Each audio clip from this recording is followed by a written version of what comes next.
کاکیوە ئەم کاتت باش نیوەڕۆت باش لەسەر سەردانەکەی کازمی بۆ هەرێمی کوردستان بە شێوەیەکی گشتی حەزەکەم سەرەتا سەرنجی تۆ بزانم. سلااوتان لێبێ، سلااو لە بینەرانی NRT. لە ڕاستیە سەردانەکەی کازمی لە ینی بارودۆخێکدایە لە هەموو حاڵەتێکە، یعنی ئێمە دەزانین لە چ بارودۆخێکە کازمی سەردانی هەرێمی کوردستانەکە و لە ڕاستیە هەڵتۆقینی شخصیەتی کازمی و فیگەری کازمی لە بارودۆخی ئێستادا و کازمیەکان بە شێوەیەکی گشتی لە ڕاستیە پەیوەندی بەم دۆخە سیاسی و ئابووری و کۆمەڵایەتیەوەیە و بەو قەیرانانەوەیە کە لە عێراق و لە ناوچەکە بە شێوەیەکی گشتی هەیە. لە ماوەیەکی کەم ئەگەر سیر بکەین لە ڕاستیە کازمی بینیمان کە چۆن بە جۆرێ لە جۆرەکان کاریگەری خۆی ینی دروست کرد لەسەر خەڵک بووە جێگای گرنگی میدیاکان بەگشتی و لە هەمان کاتدا بینیمان کە هاتنی بۆ هەرێمی کوردستانیش بە جۆرێ لە جۆرەکان کاردانەوەکان چی بوو. من پێم وایە ئەمەی کە لە شخصەتی کازمی دەبیندرێەوە وەبەستی سەردانەکەی و تەوقیتی سەردانەکەی لە ڕاستیە ڕەنگە لە زۆر بوار سەوباس هەڵبگرێ، بەڵام بە پلەی یەکەمەوەی من دەمەوێت قسەی لەسەرەوە بکەم ئیژەوەیە کە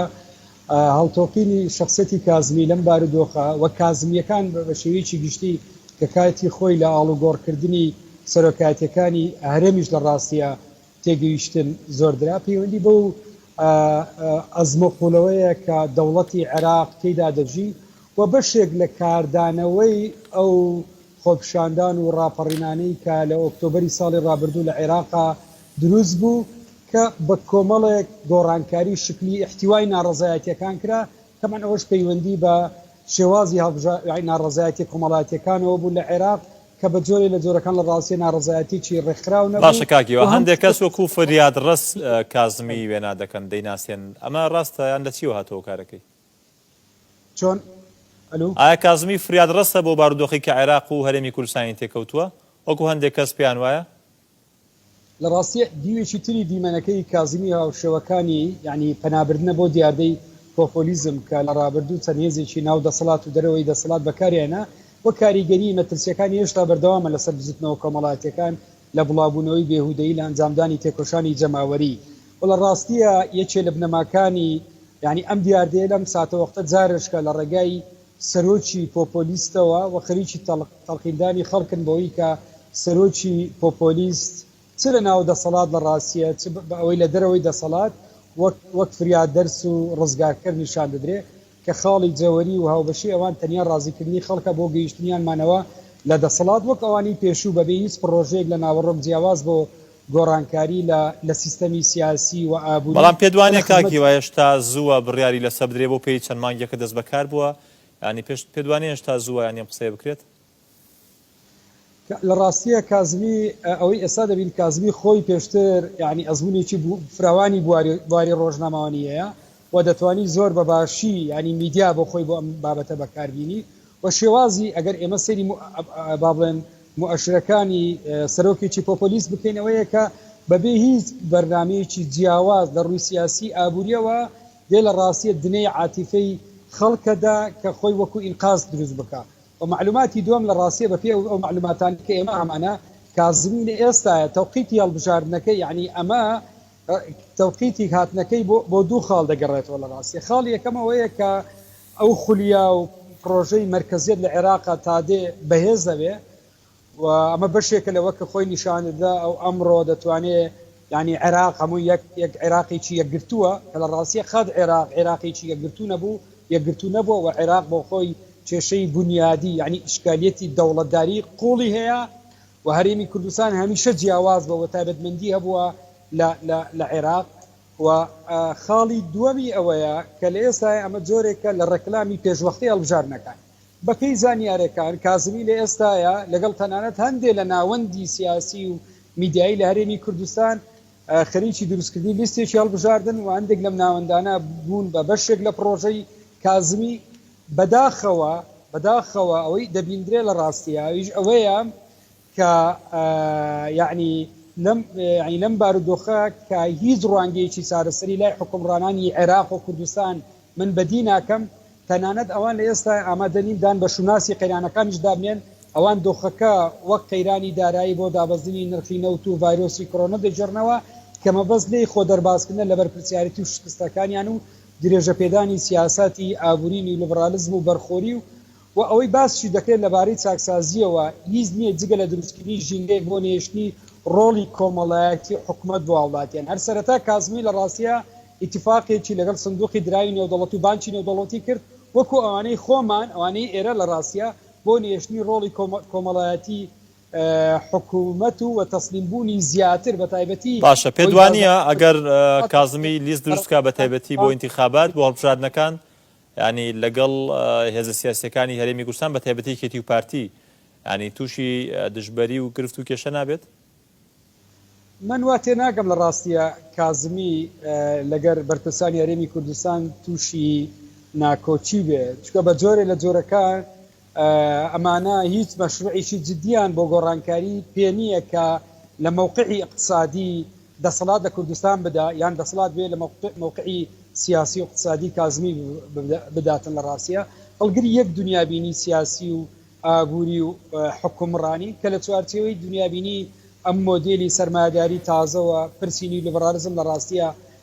تێپەڕ ناکە بۆیە من وا تێناگەم ڕەنگە بە جۆرە لە جۆرەکان جۆرێک لە دابەشکردنی دەورەکانی شەبێ چۆن کاتی خۆی شیعەکان لە عێراق قاچێکیان لە دەسەڵاتا بوو و قاچێکیان لە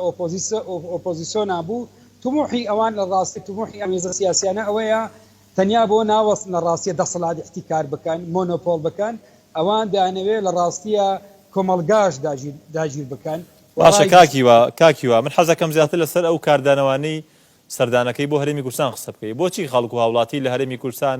ینی هەوڵەیە دەستی سەرۆکوەزیرانی عێراق ماسووکە هۆکارەکە چییە پەیوەندی بەوەشەوە نییە کە لە هەرێمی کوردستان بەرپرس ناچێت ناو خەڵک گوێ لە هاوڵاتی ناگرێ و ئەوان لە دۆڵێکن و خەڵکیش لە دۆڵێکی تر بەڕاستیە بەرپرس لە هەرێمی کوردستان یعنی تەنیا بابەتەکە ئەوە نییە مەسئولەکانی کوردستان ناچێت ناو خەڵک پرسیار ئەوەیە کە بچن ناو خەڵک چیان بۆ خەڵک پێیان ئایا تەنیا وەکو میکانزێک بۆ هەڵخەڵەتانی خەڵک بەکاری دێنن ئەوەی جەنابەت بتە بەداخەوە ئەو پێشوازیکردن و پەنابردنی بەشێک لە خەڵکی کوردستانە بۆ کازمی کە لەلای من لە ڕاستیە دیارە وەکو کاردانەوەیەکە دژی دەسەڵاتدارانی هەرێم ئەمەش ئەنجامی جەوەرەکەی ئەوەیە لە ڕاستیە ئەنجامی غیابی ڕۆڵی ئۆپۆزیسیۆنێکی کارایە لە کۆکردنەوە و بەخشینی هیوایەک بۆ زۆرینەی هاوڵاتیانی پەرایزخراو کە هیچ متمانەیەکی ئەمە دەسەڵاتدارانی هەرێم نەماوە چکە لە ڕاستیە یعنی ڕەنگەوا تێ نەگەین دۆخی عێراق و ناوچەکە باشوور یعنی ناوەڕاست و باشووری عێراق زۆر باشتر بێ لە هەرێمی کوردستان ڕێژەی بێکاری و نائستقراریەتی سیاسی و ئەمنی و هەڵکشانی هەژاری و کوشتنی خۆپیشاندەران سەرکوتکردنی خۆپیشاندەران لێدا لە مافە سیاسی و مەدەنی و بەڵا خۆ بەشێک لەوانەش کاکیوا لە هەرێمی کوردستانیش هەیە خۆ ڕاست لە هەندێک ڕووەوە عێراق لە دوای هەرێمی کوردستانەوەی بە تایبەتی لە ڕوو ئەمنیەکەی بەڵام بۆ لە ڕووی ژیانی موچەخۆرانەوە عێراق دایان هەنگاو لە پێش هەرێمی کوردستانەوەی خۆ پیشاندەر لەوێ کوژراوە لە هەرێمی کوردستانی کوژراوە ینی لێرە هۆم پێشلکاری مافی مرۆڤ هەیە قسەکە لەسەر گوزەرانی و ژیانی هاوڵاتیانە بۆچی بەرپرسێکی هەرێمی کوردستان حکوومەتی هەرێم بۆ منە چی ڕێگرێت لەوەی بچێت ناو هاوڵاتیەوە لانی کە مەگە نتوانێت داخوازەکەی جێبەجێ بکە نزیکە لە معاناتیەوە ینی تێکەڵاوی بێ گوێی لێ بگرێ من پێم وایە پەیوەندی بەرپرسانی هەرێم باشە زانە خەڵکی کوردستان متوانیان بەوان نییە و خەڵک پێشوازی لەوان ناکە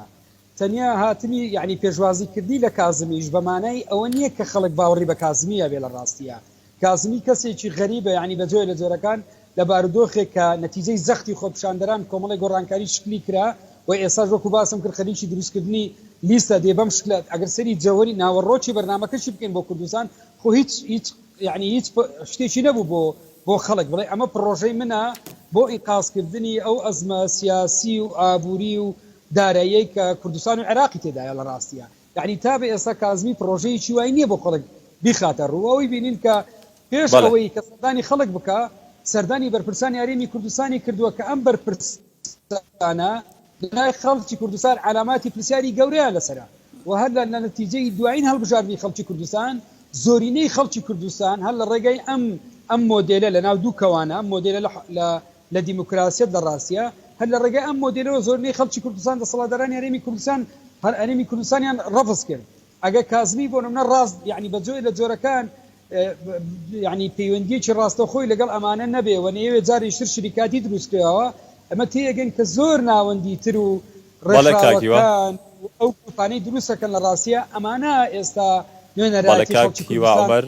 چاودێری سیاسی سپاس دەکەم کاکیوا سپاس بۆ جەنابەت لە شاری هەولێرەوە لەگەڵ مابووی